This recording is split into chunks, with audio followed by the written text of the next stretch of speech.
बर मोहम्मद आल मोहम्मद सलवात।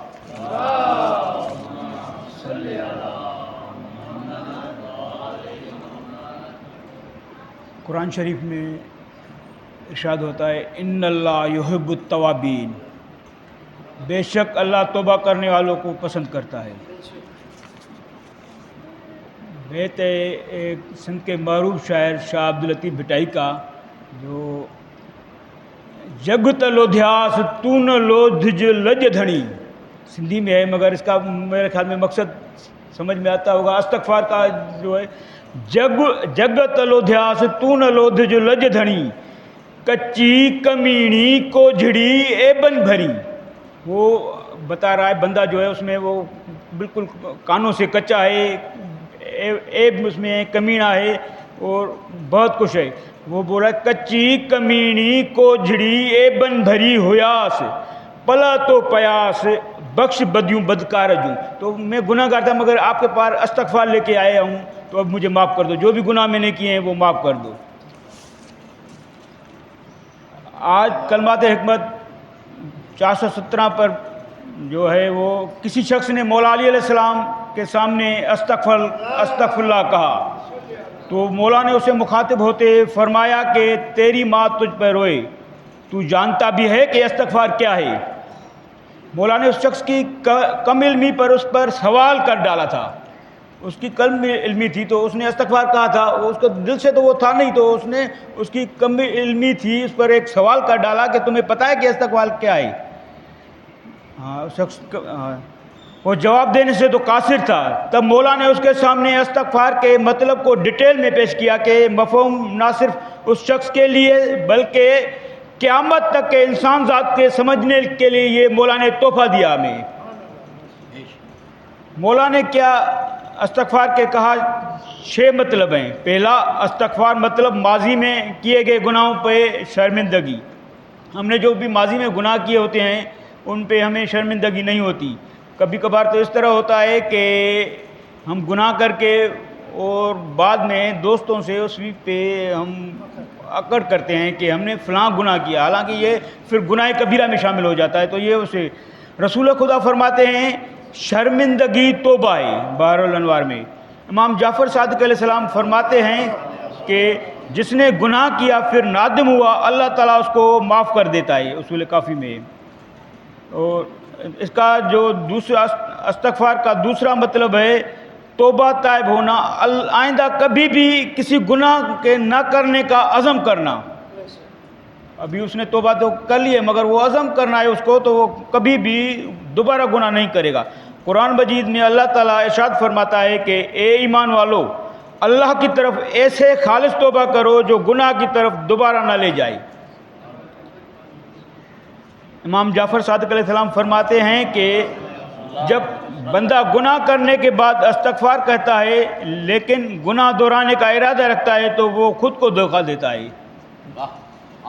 वसालिशिया, इससे हमने ये समझा कि इस्तग़फ़ार मतलब बंदा अपने आप को गुनाह से दूर ले जाता है और खुदा के बिल्कुल नज़दीक हो जाता है। बंदा गुनाह करने का सोचना भी गुनाह समझता है। इस्तग़फ़ार का ये उसका वो है। मौला के फरमान के मुताबिक इस्तग़फ़ार का तीसरा मतलब जो हक़ के मखलूक के तेरे ज़िम्मे हैं उन्हें अदा करना, ताकि मुलाकात के वक्त रब के सामने वो सुरखरू हो। हम सब जानते हैं कि अल्लाह ताला रहमुर राहिमीन है। उसके दर पे जाकर अगर कोई गिड़गिड़ाए तो अल्लाह ताला उसे माफ़ कर देगा है, मगर बंदों के हुकूक अल्लाह ताला कभी माफ़ नहीं करता जब तक बंदा खुद माफ़ ना करे। ये एक फैक्ट है। अल्लाह ताला अपने हुकूक तो इस्तग़फ़ार करने के बाद माफ़ करता है मगर बंदों के नहीं। मौला अलैहिस्सलाम को इसलिए इसको भी यहाँ पे ब्रैकेट में लाया है या उसमें लाया है कि बंदों के जो हुकूक हैं वो उनसे तुम्हें खुद माफ़ी मांगनी है। इसलिए हम पे लाज़िम है कि हमारे सिरों के ऊपर अगर बहन का हक़ है वाजिब है तो फ़ौरन अदा करना है, भाई का हक़ है तो वह अदा करना है, और यतीमों का, पड़ोसियों का हक़ जो भी है, माँ बाप के हक़ हैं वो अदा करने हैं। और दूसरे जो भी हकूक़ हैं, अगर हम फ़र्ज़ कर कोई बिज़नेस करते हैं तो उसमें अगर किसी का हक़ हमने सलब कर लिया है तो उसको भी हमें वो कोशिश करके ख़त्म करना है। امام زین العابدین علیہ السلام فرماتے ہیں کہ تم پر لازم ہے کہ ہر اس شخص کا حق ادا کرو جو تمہارے اوپر ہے، نہیں تو ان سے معافی مانگو۔ استغفار کے بعد واجب ہو جاتا ہے کہ ہر وہ فریضہ جو ہم ادا نہیں کر پائے فوراً ادا کریں۔ امام جعفر صادق علیہ السلام فرماتے ہیں کہ جو نماز کو ہلکا سمجھے، چوتھا ستون ہے، اور وقت پر ادا نہ کرے وہ ہماری شفاعت کا مستحق نہیں۔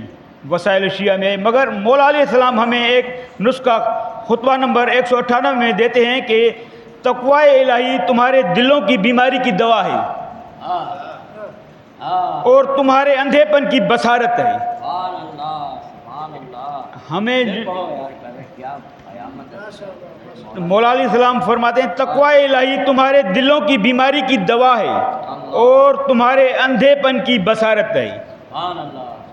اس سے یہ بات ظاہر ہوتی ہے کہ گناہ کی معافی کے بعد جو بندہ تقوی الہی اختیار کرتا ہے وہ اللہ کے قریب آ جاتا ہے، تو اللہ اس پر فضل کر کے اس کو اپنی عبادت میں مشغول کر دیتا ہے۔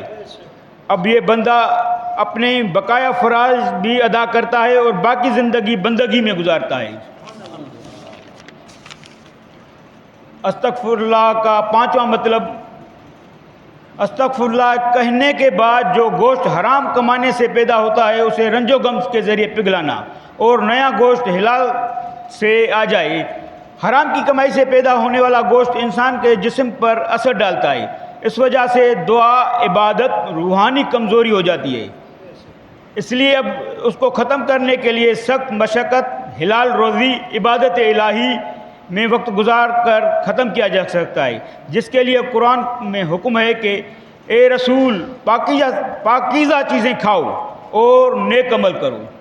یہ جو ہے تقوی الہی اگر ہم استعمال کریں گے تو ہمارا جو گوشت ہے وہ حلال کا گوشت ہو جائے گا۔ اس کو سمجھنے کے لیے مولا علی علیہ السلام ایک صحابی جو بیمار تھے فرمایا کہ بیماری کو گناہ سے دور کرنے کا ذریعہ بنایا ہے۔ مولا علیہ السلام اس کو فرماتے ہیں، آگے مولا فرماتے ہیں کہ بیماری میں کوئی اجر نہیں، لیکن یہ برائیوں کو مٹا دیتی ہے، اس طرح بندے کو جھاڑ دیتی ہے جس طرح درخت سے پتے جھڑ جاتے ہیں، خزاں کے بعد بہار آ جاتا ہے، اس طرح۔ چھٹا اور آخری مطلب ہے جسم کو اس طرح عبادات خدا میں درد چکھانا جس طرح تو نے اسے گناہ کی مٹھاس چکھائی ہے۔ مطلب یہ ہے کہ ہم گناہ کرنے میں اپنے آپ کو لذت میں پاتے ہیں اور خدا کی بندگی ہمیں سزا لگتی ہے۔ عبادت کے لطف اور گناہ کو سزا سمجھنے کے لیے امام جعفر صادق علیہ السلام فرماتے ہیں کہ جو اپنی خواہشات پر قابو پاتا ہے اللہ اس کی دل میں ایمان کی میٹھاس چکھنے کا دروازہ کھول دیتا ہے۔ مولا آخر میں فرماتے ہیں کہ یہ سب شرطیں اگر پوری ہو جائیں تو پھر تم کہہ سکتے ہو کہ استغفر اللہ۔ یہ ساری شرطیں اگر تم نے اڈاپٹ کر لی تو پھر تم کہہ سکتے ہو کہ استغفر اللہ۔